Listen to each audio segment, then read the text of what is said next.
Hey guys, so there is butterflies, cats, and a thing that I went to help me with my YouTube channel. I hope y'all enjoy this video. Picture to me because I'm not the one. I got it, and I'm videoing it too. She caught a butterfly. Bye! Where'd you go? Are you leaving or not? She's like, thank you. So, there's these cats over here, and I'm gonna try to pet one. Okay. Shit. I almost fell. Look at those kittens. Okay. Slowly approach it. It looks like it's gonna come after me. Hi! Hi, sweetie. Hi. Come here. Come here. Hey. Come here. Come here. Come here. Come here. I'm gonna pet you, okay? No? You don't want me to touch you? Okay. These are the cats that are on campus. It has babies. Wait, I think, no, this one's not a mommy, but there's one of the babies. She's hiding. She's really camouflaged. Hi. Well, thank you for letting me get close to you. Bye. Can you say bye for the camera? No. Okay. Straight away, thank you. College. Parking on the sidewalk. It says no parking.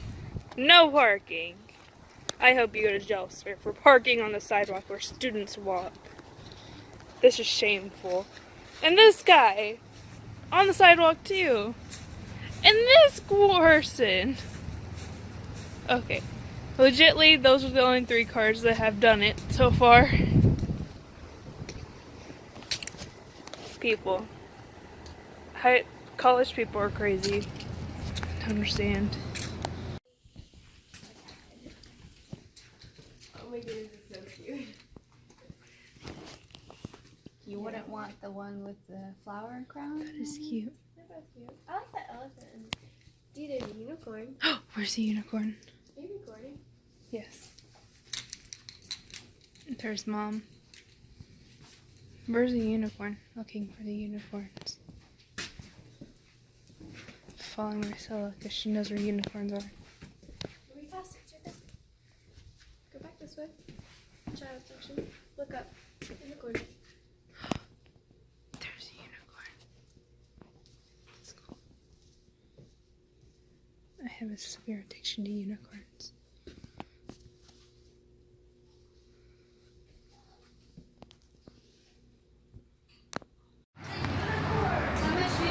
Where's D? Okay. Unicorn! Come on. Where are we going now? Mermaid. Look at that, guys. I want that doll.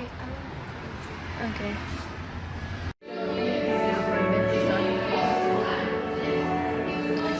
The gold ceiling. It's pretty cool. I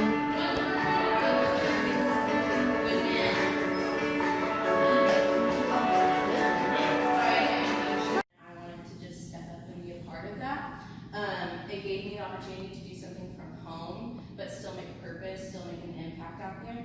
So from that, I went from doing every little thing on an iPod to buying a camera, then finally learning how to do a lot of different things with photo editing and putting things out there of a higher quality. And then I started realizing, wow, I'm able to tell a story with a photo.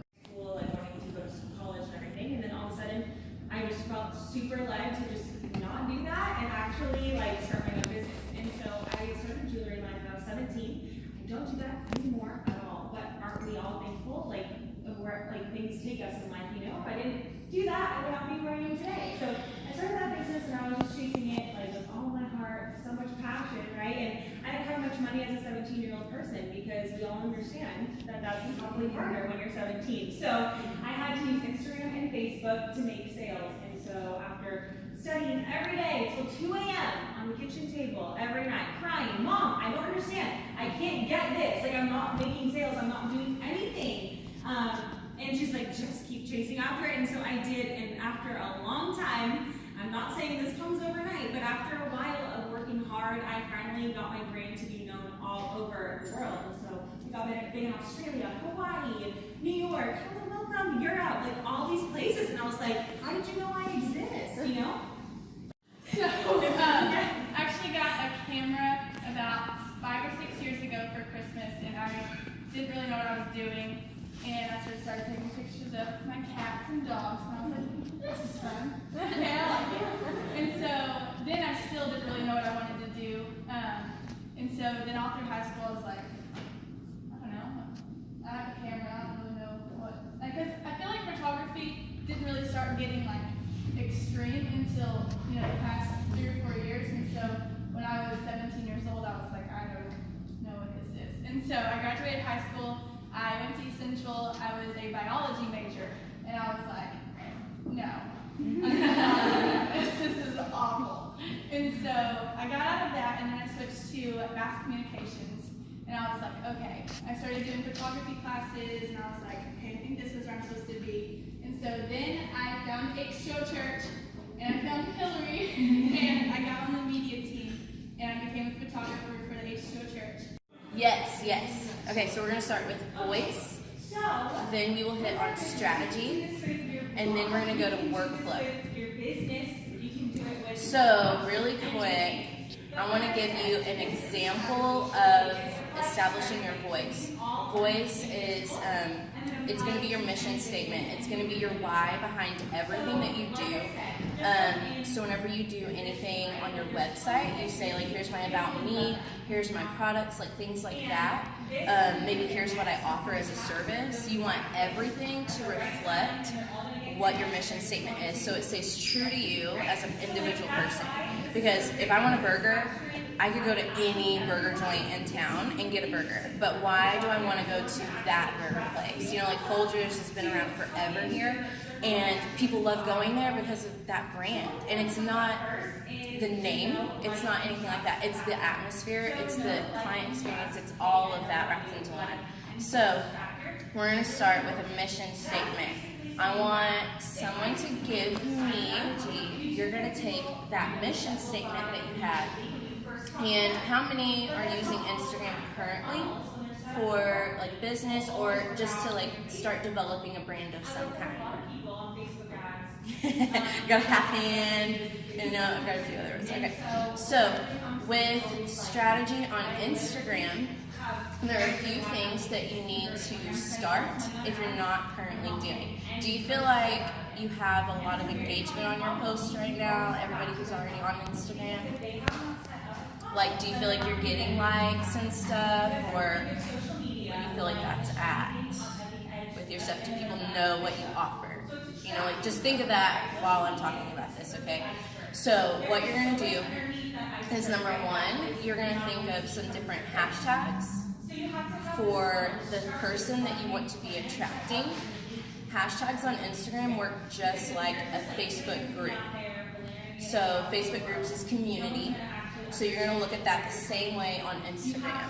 So you can look up maybe Oklahoma Living or something if you want to attract like a like a family and stuff that you want to take pictures of. You can look up. Let's see. There's different hashtags for like photographers, so like Oklahoma photographer. There's different things like that you would look up. Now, with that mission statement, in the first part of what you do in your voice, you're going to say, okay, that mission statement is talking to a specific person. Who is it that's engaging with your content online? Who are you talking to? That mission statement's talking to them. So then you're going to look up, okay, where are they at online? I also work for C3 Construction. I've started a new business. I've got a few things on my plate, and then I have a 1-year-old and a 2-year-old. So time management is extremely, like, if I didn't have time management, I could not do any of this, and I believe you find your stride and how to really chase after your dreams with having structure and preparing yourself for that. So that's where workflow comes in for me. Workflow consists of two big key things. You're going to talk about your time management, like I said, and then you're going to talk about batch working. So when I say batch working, that just means that I'm going to teach you how to take different ingredients of your brand, put them all together, put them in the oven, you're making a batch of cookies and it's going to be amazing. You can take them out and then you're like, oh, I got cookies. Okay, but you had to go to the grocery store. You had to put everything out on the table. You had to start mixing. Then you had to, pour, separate on your pan, and then you put them in the oven. So it takes a few steps before you can put something in there, and it's very important that you don't miss anything before you do that part, because then the cookies won't be great. Okay. So time management. The way you look at that is you have to be real with yourself. Number one, be extremely realistic, because if you set expectations for yourself that maybe nobody else put on you, or outside of what you really should do in a healthy manner, you'll be up till 2 a.m. every night saying, I'm gonna chase this dream, like I have to do my vision. And what ends up happening is we're not designed to work in that way. And so we actually take some of the fruit of what could be away from it because we're doing it outside of what is healthy.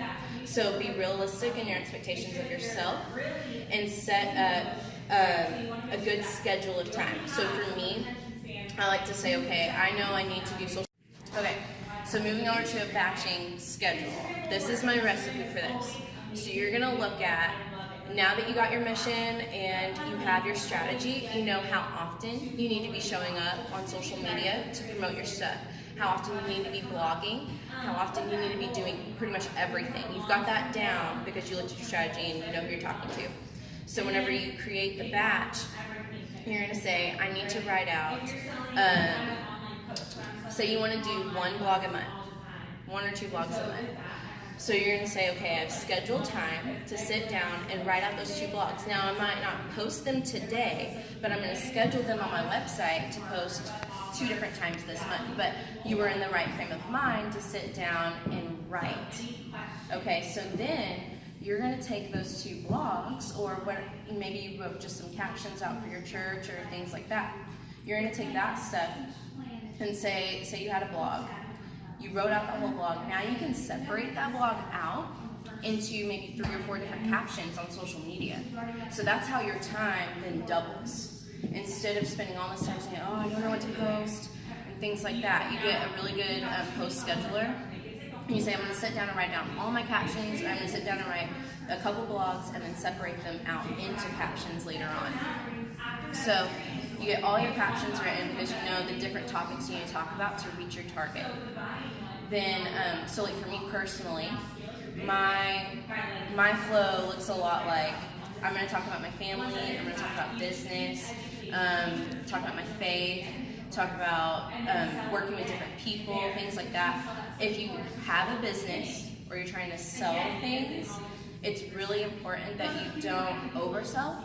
So you maybe only show up 20% of the time, the rest of the 80% is going to be more personal. People don't want to go on social media and just see you trying to sell something to them or say, hey, I have a new photography deal, or things like that. They don't want to see that often. They want to see a more personal side to your church or whatever is like that. So share more stories, stuff like that. Then say, hey, this event is coming up that we want to remind you about, or here's this sale that I have going on. Then, so you create, you have that list of things that you're going to talk about. So we are leaving and we're going to walk through a creepy alley because that's where Kathy parked. We're all going to die tonight.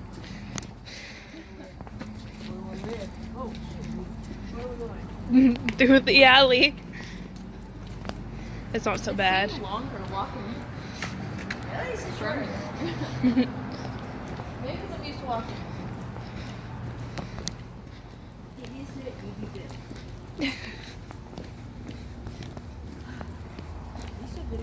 Yes, I'm videoing you. Oh, nothing's gonna come out of the trash. That's not free, it's trash.